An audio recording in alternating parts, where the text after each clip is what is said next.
On croyait que certains rouleaux avaient disparu à jamais. Mais si l'intelligence artificielle venait tout juste de révéler ce qui n'aurait jamais dû être lu.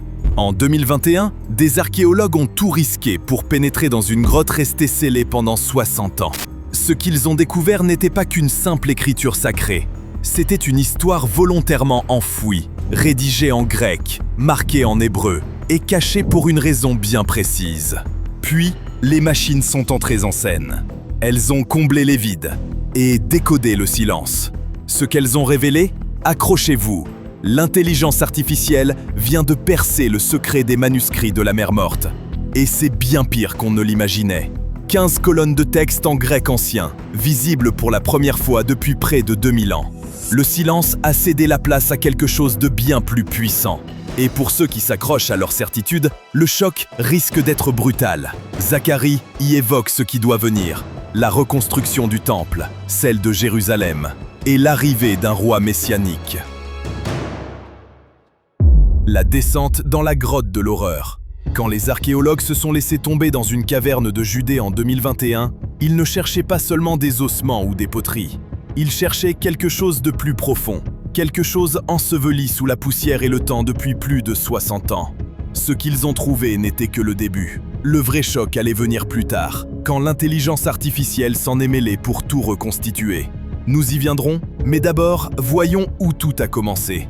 Pour entrer dans la grotte, les chercheurs ont dû descendre en rappel sur environ 80 mètres depuis le bord de la falaise. Ce n'était pas seulement risqué, c'était aussi épuisant. Mais pour Oren Ableman et son équipe de l'Autorité des Antiquités d'Israël, l'effort en valait la peine. Cachés au cœur de ces roches se trouvaient des fragments de textes anciens, et pas n'importe lesquels. Des morceaux des manuscrits de la mer morte, de petites lamelles fragiles qui avaient survécu à des siècles de chaleur, de décomposition et de silence. Ableman a reconnu que ce qu'ils avaient trouvé n'était pas grand-chose en taille. Ce sont de minuscules fragments, a-t-il dit. Mais même les plus petits morceaux peuvent en dire long, une fois remis dans le bon ordre. L'équipe a réussi à en reconstituer certains comme un puzzle. Peu à peu, des phrases, des sens ont repris vie, donnant une idée de ce qui existait autrefois. La grotte où tout cela s'est produit porte officiellement le nom de grotte 8, mais la plupart la connaissent sous un autre nom, la grotte de l'horreur. Ce nom n'a pas été choisi au hasard, il vient de ce qu'on a trouvé à l'intérieur. Dans les années 1950 et 1960, des explorateurs comme les professeurs Yigael Yadin et Yohanan Aharoni avaient déjà étudié le site. Même les bédouins locaux du Negev s'y étaient intéressés. Leur découverte brossait un tableau glaçant. Vers l'an 135 après Jésus-Christ, lors de la chute de la révolte de Bar Kokhba, un groupe d'hommes, de femmes et d'enfants juifs s'était réfugié dans la grotte. Environ 40 personnes au total. Les forces romaines ont rapidement encerclé la zone et installé leur campement au sommet de la falaise. Sans issue, les réfugiés ont dû faire un choix impossible. Ils ont refusé de se rendre. Un à un, ils sont morts, piégés, assoiffés et oubliés. Leurs squelettes sont restés là où ils étaient tombés. C'est cela, plus que tout, qui a valu à la grotte son nom sinistre. Avançons maintenant jusqu'à aujourd'hui. Ces nouveaux fragments ont été extraits de cette même grotte. Et grâce aux outils modernes, les chercheurs ont pu les examiner plus précisément que jamais.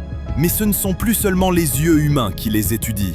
L'intelligence artificielle est entrée en scène. Et ce qu'elle commence à révéler pourrait bien bouleverser tout ce que nous pensions savoir sur ces textes anciens. Les rouleaux qui ont survécu. Découvrir quelque chose de nouveau dans la grotte de l'horreur semblait improbable après tant d'années. Mais parfois, ce sont les plus petites choses, cachées en pleine vue, qui changent tout. Cette fois, ce qui paraissait n'être qu'une simple tache de poussière s'est révélé bien plus important. Plus de 60 ans après les explorations des professeurs Yigael Yadin et Yohanan Aharoni, les chercheurs sont retournés dans la grotte, mieux équipés et plus attentifs. Les conditions sèches, abritées et isolées avaient bien préservé ceux qui s'y trouvaient piégés. Pourtant, malgré cela, l'environnement restait difficile à explorer. La faible luminosité et les épais dépôts de poussière rendaient presque impossible la détection de quoi que ce soit d'inhabituel. C'est alors qu'un des archéobotanistes de l'équipe remarqua quelque chose. De faibles traces sur un amas de minuscules fragments. Rien ne semblait notable au premier regard, mais après une observation plus poussée, ces petits morceaux poussiéreux révélèrent des traces d'encre, des signes d'écriture, menant à une découverte capitale. Il faisait partie d'un manuscrit ancien. C'était un indice subtil qui aurait pu passer inaperçu, mais il déclencha une nouvelle vague d'enthousiasme. Dans un climat plus humide, ces fragments se seraient désintégrés depuis longtemps. Mais dans cette grotte désertique, ils étaient restés enfouis et intacts pendant près de 2000 ans. L'histoire des manuscrits de la mer Morte remonte aux années 1940. Lorsque les premiers fragments furent découverts, la plupart de ces rouleaux étaient liés à une communauté vivant à Qumran. De nombreux chercheurs pensent qu'il s'agissait des Esséniens, une secte juive aux croyances et aux écrits propres, même si cette idée reste débattue. Ce qui rendait les manuscrits originaux si exceptionnels, c'était leur contenu. Ils n'étaient pas de simples copies de textes religieux connus. Ils incluaient les plus anciens manuscrits bibliques jamais découverts, ainsi que des écrits juifs oubliés au fil du temps. Ces textes offraient une fenêtre unique sur les croyances et les débats qui façonnaient la vie juive de l'époque. Ils apportaient aussi des indices sur la manière dont le christianisme primitif avait émergé dans ce même contexte. Mais aujourd'hui, un nouvel élément entre en jeu. L'intelligence artificielle est utilisée pour analyser ces fragments d'une façon qu'aucun humain ne pourrait égaler. Et ce qu'elle met au jour pourrait bien vous entraîner encore plus loin dans ce voyage mystérieux. L'enfant, le panier et les rouleaux. Enfouis sous la terre sèche et la poussière du temps, la grotte commençait peu à peu à livrer les vestiges d'un monde disparu. Aux côtés des fragments de rouleaux, les archéologues ont trouvé quelque chose de profondément personnel. Près de l'entrée, juste sous 2 dalles de pierre, ils ont découvert les restes momifiés d'un enfant. Estimé entre 6 et 12 ans, son corps avait été soigneusement placé en position fétale. La tête et le torse étaient enveloppés de tissu, les pieds restaient à découvert. Entre ses mains, il serrait un morceau de tissu. La manière dont il avait été enterré montrait que quelqu'un avait pris soin de lui. Les analyses ont révélé que les restes dataient d'environ 6000 ans. Cette découverte était remarquable, non seulement par son ancienneté, mais aussi par l'état de conservation du corps. L'air sec de la grotte l'avait maintenu intact, figé dans le temps. Les chercheurs pensent que le climat et la méthode d'ensevelissement ont joué un rôle dans cette préservation exceptionnelle. Ce petit corps, enfoui juste sous la surface, semblait envoyer un message venu d'un autre âge. Mais ce n'était pas tout. Plus profondément dans la grotte, l'équipe mit au jour un grand panier tressé, presque parfaitement conservé. Sa forme solide, conçue pour le stockage, pouvait contenir environ 100 litres. Les analyses ont montré qu'il datait du néolithique. En réalité, il s'agissait du plus vieux panier jamais retrouvé, vieux de près de 9000 ans. Oren Abelman expliqua que des trouvailles comme celle-ci offraient aux chercheurs une nouvelle perspective sur le développement humain. Le panier provenait d'une période appelée le néolithique pré-céramique B, une époque précédant l'invention de la poterie. C'était un moment charnière de l'histoire. Les populations du Proche-Orient commençaient à abandonner la chasse et la cueillette pour fonder les premiers villages agricoles. Les gens se sédentarisaient, cultivaient la terre et construisaient des habitations permanentes. Ce panier n'était pas seulement un récipient, il représentait tout un mode de vie en train d'émerger. La grotte avait offert bien plus que des rouleaux et de vieux ossements. Elle donnait aux chercheurs un rare aperçu de la façon dont les anciens vivaient, prenaient soin de leurs enfants et conservaient leur nourriture. Chaque objet ajoutait une nouvelle pièce au puzzle. Les échos des prophètes. Tout ce qui survit au temps ne nous parvient pas intact. Parfois, ce ne sont que des fragments, petits et usés, mais encore porteurs de sens. Ce fut le cas des morceaux de rouleaux découverts lors de la fouille. Bien qu'ils soient incomplets, les chercheurs réussirent à en assembler certains. Au total, environ 80 fragments de parchemin furent retrouvés. Après une analyse minutieuse, l'équipe les relia à ce qu'on appelle le rouleau des 12, ou les prophètes mineurs. Des parties de ce même rouleau avaient déjà été découvertes. Dans les années 1950, des bédouins du Naha Lever étaient tombés sur des fragments similaires et les avaient ensuite vendus à Jérusalem. Ce qui rendait ces nouveaux morceaux si particuliers n'était pas seulement leur âge ou leur état, mais la langue dans laquelle ils étaient écrits. Comme les précédents, ces fragments étaient en grec et non en hébreu. Selon le chercheur Oren Abelman, c'était très inhabituel. La plupart des textes bibliques trouvés dans le désert de Judée sont en hébreu ou en araméen. Les rouleaux grecs, surtout de ce genre, sont extrêmement rares dans cette région. L'écriture provenait de 2 scribes différents, chacun ayant une main légèrement distincte. Le contenu ne correspondait pas exactement à la Septante, la traduction grecque la plus connue de la Bible hébraïque. Mais Comme l'expliqua Ableman, le rouleau y restait lié. Il semblait en être une version modifiée ou une variante, suggérant que les communautés qui utilisaient ces textes avaient leur propre manière de préserver et d'interpréter les écritures. La texture du parchemin correspondait à celle d'autres fragments retrouvés dans la même zone, ce qui confirma qu'ils provenaient bien du même rouleau que ceux découverts des décennies auparavant. Quant au contenu, il venait des 12 livres prophétiques, présents à la fois dans la Bible juive et l'Ancien Testament chrétien. Les chercheurs ont réussi à distinguer environ 11 lignes de texte parmi les fragments reconstitués. On y trouvait notamment des passages du livre de Nahum. Cette section évoquait le jugement divin et la puissance de Dieu, décrivant un monde tremblant sous le poids de sa colère. Une autre partie citait le livre de Zacharie, centré sur les valeurs morales et la reconstruction de la communauté après l'exil babylonien. Elle exhortait à la droiture, à l'équité dans les jugements et à se garder des pensées mauvaises ou des faux serments. Même minuscules, ces fragments ont une valeur inestimable. Ils offrent un regard direct sur la façon dont les anciens lisaient, réécrivaient et partageaient les textes sacrés. Chaque mot préservé aide à retracer le voyage de ces écrits à travers le temps et les cultures. Et dans ces morceaux de parchemin, longtemps enfouis et presque oubliés, résonnent encore les voix de ceux qui les ont lus et transmis, ligne après ligne, rouleau après rouleau. Des yeux numériques sur une encre ancienne. Que se passe-t-il quand on prend quelque chose d'antique et qu'on le ramène à la vie avec des outils modernes? C'est exactement la question à laquelle les chercheurs ont dû répondre face aux fragments fragiles et brisés découverts dans la grotte de l'horreur. À première vue, ils n'avaient rien d'impressionnant. La plupart étaient minuscules, certains à peine de la taille d'un ongle. Écrasés, assombris, fragilisés par près de 2000 ans d'exposition et de décomposition. Et avec autant de morceaux dispersés et abîmés, par où commencer pour en tirer du sens? Les méthodes traditionnelles avaient leurs limites, et il y avait le risque d'endommager davantage ces reliques. L'équipe a donc dû innover. Cette fois, elle fit appel à l'intelligence artificielle. Il ne s'agissait pas de courir après des secrets perdus ou des codes mystérieux. Leur but était simple, récupérer le plus possible du texte original sans détruire ce qu'il en restait. Pour commencer, ils ont scanné chaque fragment sous différentes lumières, visibles, infrarouges et ultraviolettes, afin de faire ressortir les marques les plus faibles. Ces marques auraient été impossibles à distinguer à l'œil nu. Puis est venue la partie la plus délicate. Les chercheurs ont utilisé un logiciel de reconnaissance optique de caractères, ou OCR, mais pas celui qu'on emploie pour numériser des documents modernes. Ce système avait été entraîné à lire l'écriture ancienne. Il pouvait détecter des lettres grecques ou hébraïques presque effacées. Chaque caractère reprenait forme, trait après trait. Mais le scan et la lecture n'étaient qu'un début. Une fois numérisés, les fragments furent traités par un système d'apprentissage profond. Cette intelligence artificielle avait déjà été formée à partir de vastes collections de manuscrits, de rouleaux et d'inscriptions antiques.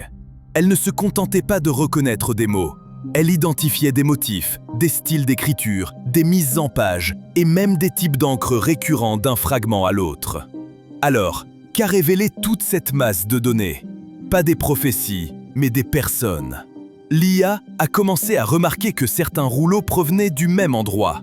Ils partageaient une écriture similaire, des coutures identiques, une texture de papyrus commune. Cela pointait vers de véritables ateliers de scribes, organisés et méthodiques, où les rouleaux étaient soigneusement produits et copiés. Même dans les communautés isolées, il y avait de la structure, de la planification. Et ce que l'œil humain n'avait pas vu, l'intelligence artificielle, elle, l'a perçu. Ce que l'encre a révélé. Sous le texte ancien, les rouleaux avaient encore quelque chose de plus personnel à livrer. Au fil des analyses et des données, un détail étrange attira l'attention des chercheurs. D'abord, ce n'étaient que de petites anomalies, mais lorsque l'IA examina les rouleaux de plus près, elle détecta quelque chose d'humain, d'intime.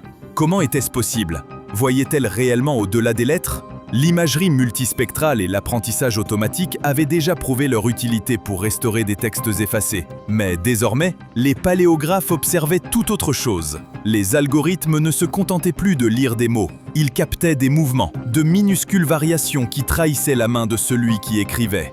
Vous savez, comme quand on reconnaît dans une écriture que la personne était nerdeuse. C'était la même chose ici. Chaque trait, aussi léger soit-il, racontait une part de l'expérience du scribe. la manière dont une lettre penchait, la façon dont l'encre s'accumulait sur une ligne, tout cela révélait des signes subtils. La pression, l'hésitation, un rythme irrégulier. C'était comme suivre la main de quelqu'un à travers le temps. Chaque variation portait l'empreinte unique d'un scribe, préservée malgré les siècles. Puis un fragment attira toutes les attentions. Il s'agissait d'un passage du livre de Nahum. À première vue, il paraissait bâclé, écrit à la hâte. Des lettres anguleuses, une encre qui s'amincit, certaines formes affaissées, d'autres étirées vers l'avant. Mais l'intelligence artificielle ne vit pas là un signe de négligence. Elle détecta des micro-tremblements dans les traits. Ce niveau de détail révélait quelque chose de bien plus profond. Le scribe était-il malade? Tremblait-il de peur? Ou à cause de l'âge? Était-il en train de se cacher, écrivant dans l'urgence pour sauver un texte avant qu'il ne soit trop tard?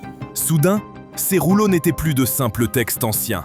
Ils devenaient des instants de survie figés dans le temps. Pas seulement des écrits religieux, mais des traces brutes, rédigées par des mains qui avaient quelque chose à dire pendant que le monde s'effondrait autour d'elles. Nul ne sait qui a tracé ces lignes, mais la pression de ses doigts, la tension dans son poignet, tout cela est encore là. Et grâce à la technologie, nous pouvons enfin le voir. Suivre la trace des rouleaux. Au moment où l'on croyait avoir tiré des fragments tout ce qu'ils pouvaient livrer, une nouvelle couche de compréhension a commencé à émerger, reliant entre eux des éléments dispersés dans l'espace, le langage et le temps. Comme mentionné plus tôt, les chercheurs pensaient qu'un seul groupe, peut-être les Esséniens, était à l'origine des rouleaux. Mais cette théorie a commencé à s'effriter lorsque l'intelligence artificielle est entrée en jeu. Grâce à des outils capables de détecter les moindres différences dans la composition de l'encre, la texture du parchemin et les motifs d'écriture, une image bien plus vaste et complexe a pris forme. Les rouleaux n'étaient pas seulement écrits en hébreu biblique et en araméen, mais aussi en grec et en paléo-hébreu, ce dernier étant généralement réservé aux noms sacrés. Rien d'anormal en soi, jusqu'à ce que ces fragments apparaissent bien au-delà de Qumran, dans des grottes comme Wadi Mourabat et la grotte de l'horreur. Cela souleva alors de sérieuses questions. Pourquoi étaient-ils si dispersés? Provenaient-ils vraiment d'une seule et même communauté? C'est là que l'analyse pilotée par l'intelligence artificielle a commencé à briser de vieilles certitudes. En cartographiant de subtiles variations linguistiques et en les comparant aux styles régionaux connus, les machines ont révélé quelque chose d'inattendu. La cohérence dans la préparation et la copie des rouleaux, malgré leur dispersion géographique, suggérait un système bien plus organisé qu'on ne l'avait jamais imaginé. Certains fragments montraient même des corrections délibérées, des lignes repassées à l'encre et des coutures hâtives, comme si quelqu'un avait tenté de sauver à la dernière minute ce qu'il pouvait. Qui faisait cela et pourquoi dans une telle urgence? Ce qui ressemblait d'abord à l'œuvre d'une secte isolée semblait désormais être le fruit de plusieurs groupes, peut-être des communautés disséminées entre Jérusalem et la Galilée. En fait, certaines variantes de textes découvertes dans la récente grotte de l'horreur n'existent pas du tout dans la collection de Qumran. Elles correspondent plutôt à des lectures issues d'autres cercles juifs, plus proches de la ville à l'époque de l'occupation romaine. Était-ce le résultat de la peur, d'un instinct de survie ou d'une tentative désespérée de préserver le savoir? Beaucoup de chercheurs pensent désormais qu'il s'agissait d'un effort coordonné pour empêcher la disparition des textes sacrés, au cœur du chaos qui suivit la destruction du Second Temple. Alors que les villes tombaient et que l'espoir s'éteignait, les rouleaux passaient de main en main. Certains traversaient le désert, d'autres étaient dissimulés dans des grottes, ou même enterrés auprès des morts. Imaginez ce voyage, des scribes risquant tout, des messagers franchissant les lignes ennemies, des gardiens scellant des paquets d'écriture sous la pierre. Aujourd'hui, l'archéologie et l'intelligence artificielle commencent à rattraper le courage et la précision derrière ces actes. En retraçant les particularités d'écriture, la composition de l'encre et les techniques du parchemin, les machines ont confirmé ce que l'œil humain ne pouvait voir. Ce n'était pas du hasard, c'était une préservation volontaire. Un réseau oublié avait gardé ces textes en vie. Et aujourd'hui, des siècles plus tard, le code de ce réseau se dévoile, morceau par morceau. Les lignes perdues des rouleaux. En poursuivant l'analyse à l'aide de l'imagerie numérique et des modèles linguistiques avancés, les chercheurs ont vu apparaître quelque chose d'inattendu. Ils ne faisaient pas que traduire d'anciens textes, ils soulevaient le voile sur des décisions prises il y a des millénaires. Les fragments endommagés, craquelés, aux bords effrités, n'étaient pas tous le fruit du hasard. Certains motifs revenaient sans cesse. Était-ce simplement l'érosion? Ou quelqu'un, à une époque, avait-il choisi ce qui devait survivre? Une chose devint difficile à ignorer. Certains livres bibliques très connus étaient totalement absents. Le livre d'Esther, par exemple, ne figurait nulle part. Comment un texte aussi important dans la tradition juive pouvait-il manquer? Il en allait de même pour les livres des chroniques, essentiels pour retracer les lignées sacerdotales et royales. Ces textes avaient-ils été oubliés ou volontairement écartés? Et ce n'était pas tout. À mesure que d'autres fragments grecs étaient scannés et analysés, d'étranges anomalies apparaissaient. Certains versets ne figuraient pas dans la Septante traditionnelle. Ils mentionnaient des événements inconnus et des personnages étrangers. Quelques passages semblaient changer complètement de ton, passant d'un ordre divin à une décision collective.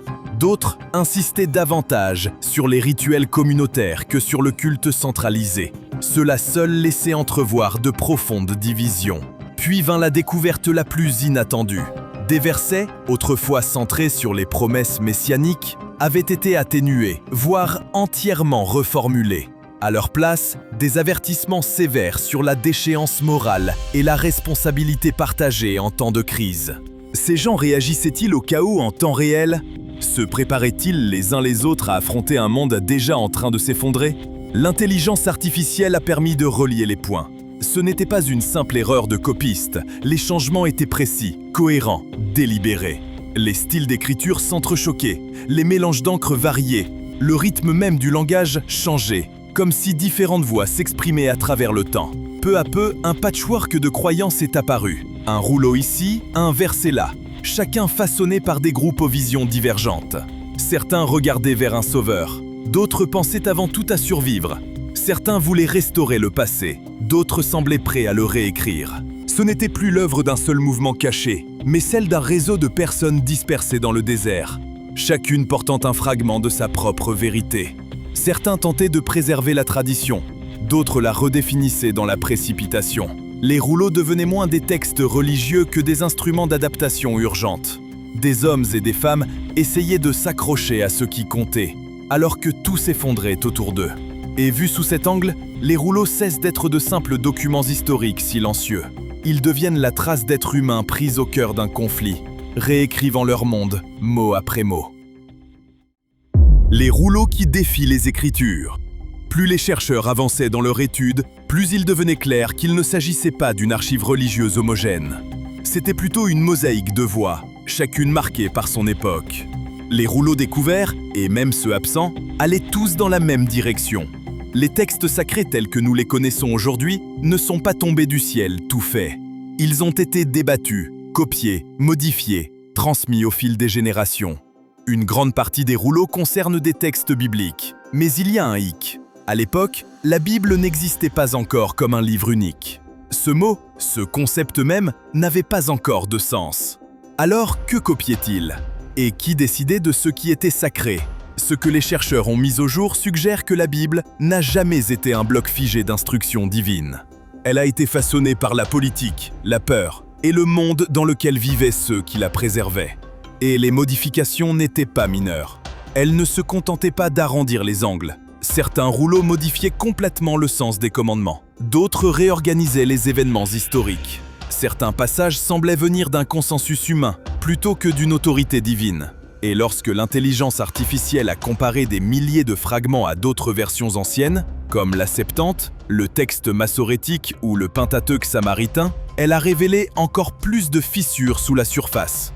Des sections entières de l'écriture, que beaucoup s'attendraient à trouver, manquaient totalement. Des livres comme Esther et les Chroniques, pourtant centraux dans la tradition actuelle, étaient absents. Pourquoi prendre tant de risques pour sauver des textes sacrés et en laisser d'autres de côté? Les fragments en grec ont ajouté encore plus de mystère. À première vue, ils semblaient être de simples traductions connues, mais un examen plus attentif a révélé des passages inédits. Certains introduisaient des personnages étranges ou des événements inconnus. D'autres adoucissaient ou transformaient des commandements, mettant davantage l'accent sur les rituels communautaires que sur l'autorité du temple. Le ton changeait lui aussi. Les espérances messianiques y étaient moins marquées. À la place, certains textes insistaient sur l'éthique collective ou lançaient des avertissements apocalyptiques. Cela suggérait-il que certains groupes réécrivaient la religion à leur manière? Ou bien était-ce le reflet du désordre et de la peur qui suivirent la chute de Jérusalem? Certains textes mettaient en avant des rites très différents de ceux des courants dominants. D'autres décrivaient la création de l'univers d'une façon totalement inédite. Dans une version, l'univers ne naissait pas de la paix divine, mais d'un affrontement entre puissances cosmiques. Ce n'est pas le genre de récit que l'on attendrait à l'origine des religions d'aujourd'hui. Et pourtant, il était là.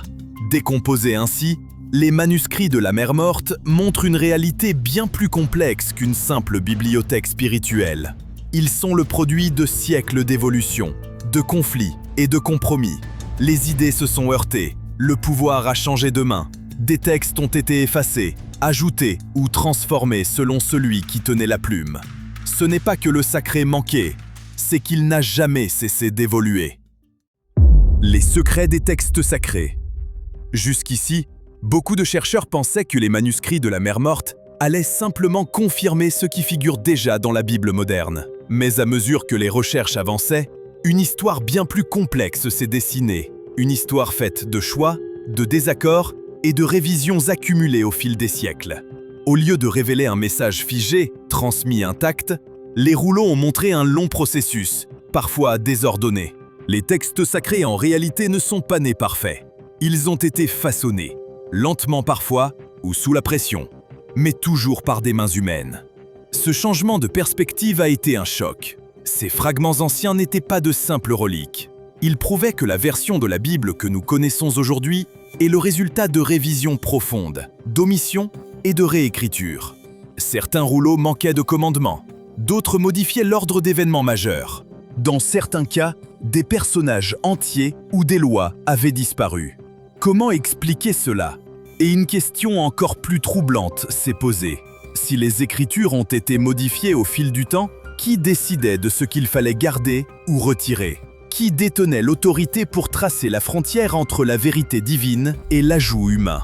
Il ne s'agissait plus seulement de vieux textes. C'était le cœur même des systèmes de croyances qui se voyaient remis en question. De nombreuses traditions religieuses enseignent que leurs écritures ont été transmises sans la moindre erreur. Mais, et si la perfection n'avait jamais été le but? Et si la survie, la politique et le pouvoir avaient eu plus d'influence sur le canon sacré qu'on ne voulait l'admettre? Pour les chercheurs comme pour les croyants, cette découverte a marqué un temps d'arrêt. Les rouleaux n'ont pas détruit la foi, ils ont obligé à regarder plus profondément comment elle se construit. Loin d'affaiblir la puissance de ces textes, certains disent qu'ils les ont rendus plus vrais, plus humains, car une fois les couches retirées, ce qu'il reste n'est pas simplement un livre. C'est le témoignage d'une lutte, d'un changement, d'hommes et de femmes essayant de préserver ce qu'ils croyaient sacré dans un monde incertain. En observant ces fragments, leurs traductions et leurs silences, une chose devient claire. Les manuscrits de la Mer Morte ne se contentent pas d'ajouter à l'histoire. Ils nous invitent à repenser les fondations mêmes de la croyance. Ils montrent que ce que nous appelons sacré a été façonné non seulement par des prophètes et des scribes, mais aussi par le conflit, la survie et l'évolution des cultures. Ce n'est pas une perte de sens, c'est la découverte d'un sens plus profond. Un rappel que la foi, comme le langage, n'est jamais figée. Elle évolue, se brise, se reconstruit. Et dans ce mouvement permanent, elle ne devient pas plus faible, mais plus vivante. N'oubliez pas le pouce en l'air si la vidéo vous a plu. Et surtout, abonnez-vous et activez la cloche des notifications.